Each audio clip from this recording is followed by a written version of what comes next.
Sacred Heart is proud to sponsor Pensacola Histories in recognition of the Daughters of Charity who brought their mission of care to Pensacola over 90 years ago.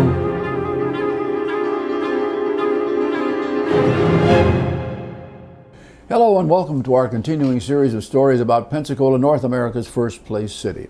In this series of episodes, we've been talking about life on the farm as we had it in early times, beginning way back in Spanish and British periods, and then of course trying to follow it step by step after we became part of the United States. And we've dealt with how the land was cleared, how the family built its house, the way the home itself was laid out, what the facilities they had in there, the jobs and the chores that the family and the children had, and then of course the crops that they grew, what they did with them, the problems that they had. And that basically brought us up into the period of the 1880s and 90s when things began to get a lot easier, because by then it was now possible to buy a lot of the things that they needed by mail order from places like Sears, Roebuck, and Montgomery Ward, and the rural free delivery mail service brought them right to their gate, and things began to become a little bit easier. And one of the things I mentioned in the last episode was that probably one of the first things that many of the farmers bought was a windmill, which allowed them to literally pump water out of the ground, and if they were ingenious enough, to transport that water right into the kitchen or into the barn. A wonderful change. Now, as we move into this same period, transportation begins to change as well, and with many different adjuncts to it.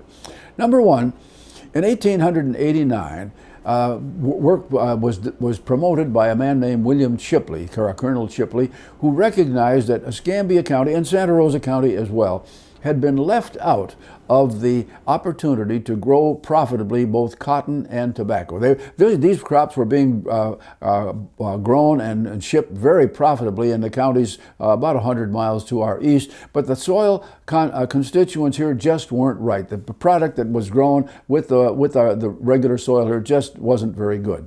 So in 1889, with Mr. Chipley's encouragement, they developed in this town what was known as the Agrico Mill. It was a fertilizer company owned and operated by two brothers from Dothan named Kressler. And this fertilizer was very carefully blended so that it had all the nutrients to put in the ground here that had been absent before. And so now, beginning about 1890, it now became much, much more profitable to clear more land and to begin to plant cotton and tobacco. And by the time we go just 10 years beyond that particular date, we see in our port statistics that we were shipping over 100,000 bales of cotton a year, and many, many different hogsheads of tobacco. So this was becoming bigger business by the year. And of course, as that happened, each farm became larger. And of course, if you're going to be pass along to deliver material like that you have grown, you've got to have the transportation for it. Now, of course, it is in that period that the farmer begins to organize himself, and the farmers came together and they established in Escambia County what was being done, what was being put together in many parts of the farming community across the United States, and this was known as the Grange. The Grange was an association of the farmers who came together to share information, to share ideas, and then when something was needed politically, the Grange was a kind of a pressure group, if you will, a lobbying group that would come to the county commissioners and say, now look, we need this. And the number one thing that the farmers wanted at that particular time was better roads, what we would today call farm-to-market roads, so they could bring these larger shipments of materials they had grown down into the city, either to the port or to some place that was a kind of a wholesaler. And now, of course, if you've got the product and you've got the roads, now the next thing you've got to have, of course, is the material, the wagon or the transport. And at about this time, we have two companies that are developed in downtown Pensacola. One was the J.E. Howell Company, and the other was run by a man named J.M. Hilliard. And both of these companies had what they called carriage works, one of them on Palafox Street, the other on East Garden. And they produced both buggies and farm wagons. Now, the farm wagon was a good-sized vehicle. It could be a little more fancy in some cases, or very plain. And the average farm wagon, which might have carried a ton and a half of a product, cost about $30 to $35. And of course, in addition to the wagon, the farm, if the farmer was becoming more prosperous, he might want to have a buggy so that his wife didn't have to bounce around on the wagon seat going into town. And both Hilliard and Howell also manufactured very beautiful, fancy buggies. And once again, you could buy a very nice two-seater for about $30. And that was part of the oncoming fashion establishment, if you will, for the farmer in this time. Well, as all of this begins to come together, the Agrico company is most successful, and we begin to see all kinds of other things happening for the farmer himself. Now, he becomes much more of a factor in the community, and he begins to experiment. Experimenting is part of any industry, and it's about now that the small farmer and the large farmer begin to experiment with cattle. You see, we've now reached a point about the year 1900 where huge acreage has been cut from the timberlands here, and that left a lot of acreage that was just flying fallow. And so people like P.K. Young at the Southern States Lumber Company and some of the farmers themselves begin to say, well, what we'll do now is clear that land off and we'll replant it in fine pasture grasses. And with that pasture grass, we'll begin to experiment to see if we can't produce a better grade of cattle here that can be sold on the hoof to some other market. And so they began to try that.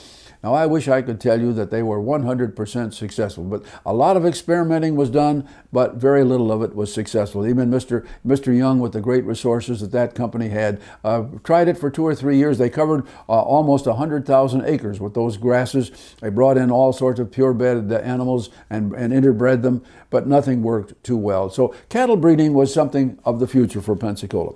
Now, at the same time, of course, we begin to have other things that begin to shape the life of the family. By now, there are more families, and they now have better transportation. So now, across the annual the full year, you begin to see things develop where they have more fun.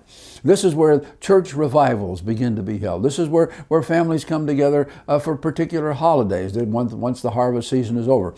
This is a time, of course, when because there are more of them, they're more close together, and they know one another better, they begin to help one another more with the construction of buildings, the barn raisings, and so forth that are necessary on the farm. And this becomes a part of life here.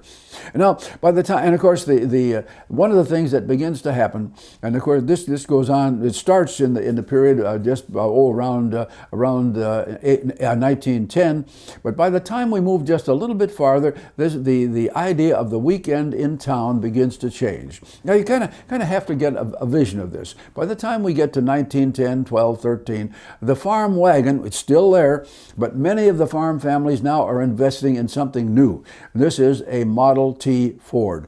It could be the Model T Ford truck, it could be the touring car, but whatever it was, the Model T vehicle allowed the farmer to move very quickly from his farm into the city.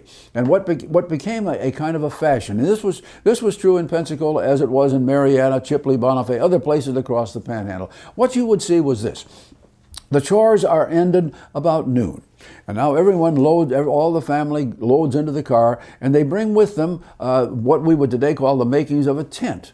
They have some cook pots, and they may have some things that they are going to sell or trade in town. And into town they go, and they find a place to park right along, in Pensacola, it would have been right along what we today call Plaza Ferdinand VII. They stop, they get out, and for the next few hours, the children run this way, the homemaker goes this way, the farmer goes here. Each one has a place where he or she wants to go. Now the farmer, of course, has some things he wants to get at the hardware store, or at the livery stable, or something like that. The farm wife, she heads for the general store to get those things which she could not get readily through the mail or easily. The youngsters, well, they go off to find their friends and just have a good time. And of course, all of this goes on throughout the afternoon, and we come to the evening hour, and people begin to congregate in the park, and they just have fun together. they sing. They have brought their musical instruments with them. It's just a good old-fashioned get-together and have fun. Now, it's getting a little dark now, so what they do next is to put up the little shelter that they brought with them, and they literally camp in the park overnight. So that when they get up the next morning, they quickly put on their best bib and tucker, and now they all go to church. And once the church service is over, then of course they go back, put everything back together, get in their Model T Ford, and go back home. So basically, for a number of years, this sort of arrangement was done, so that coming into town was a big part of life on the farm. Well, now, as all of this comes up, of course, we're beginning to see the change for children. If we went back to the year 1885, when the Escambia County Public School System began, very few of the farm children got much of a formal education.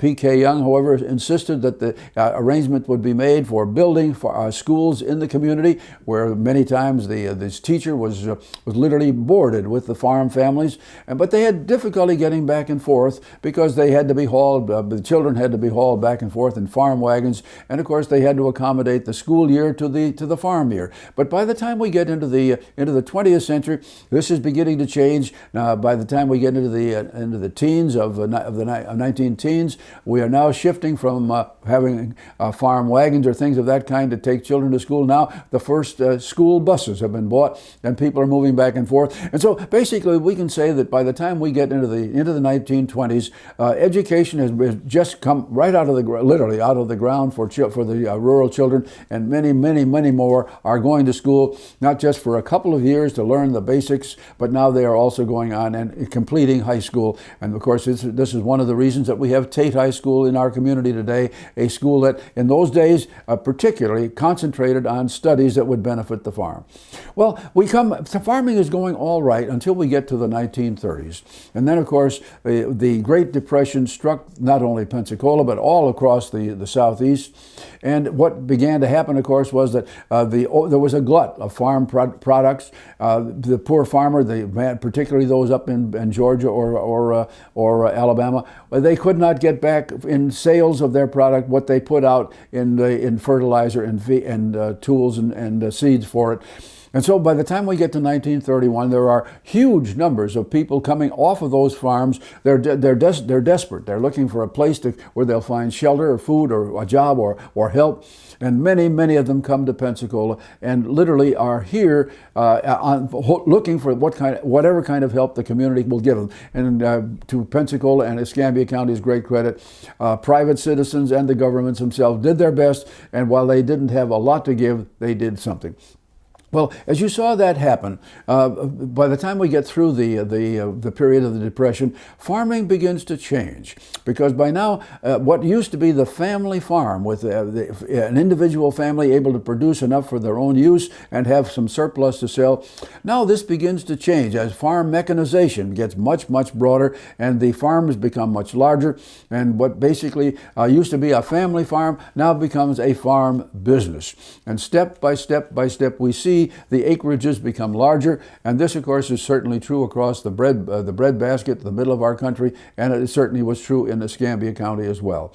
So as we move into the 21st century, what used to be a situation where roughly 90% of all the people who lived in the county were farmers, that has changed so that today, as we look at the 21st century, fewer than 10% of the residents, the population of Escambia County, make their living that way. But we can look back, of course, and see some of the things with a great memory. Unfortunately, we don't see this anymore, but once upon a time, we used to ride down the highway here, going up Highway 29, and we would see some of the first billboards that we had in our community were painted on the sides of barns. We saw the farmer was the place who was the purveyor of fresh vegetables. So if you drove your car up and down the highway, you would almost certainly see a stand out of the side of the road where you could stop and get corn and tomatoes and whatever fresh vegetables you want. That sort of thing, unfortunately, is slowly fading away. Now, looking back, the farm has played a huge part in Escambia County's life. The life of the farmer was very unusual. I hope this little series has given you an idea of how things used to be back on the farm.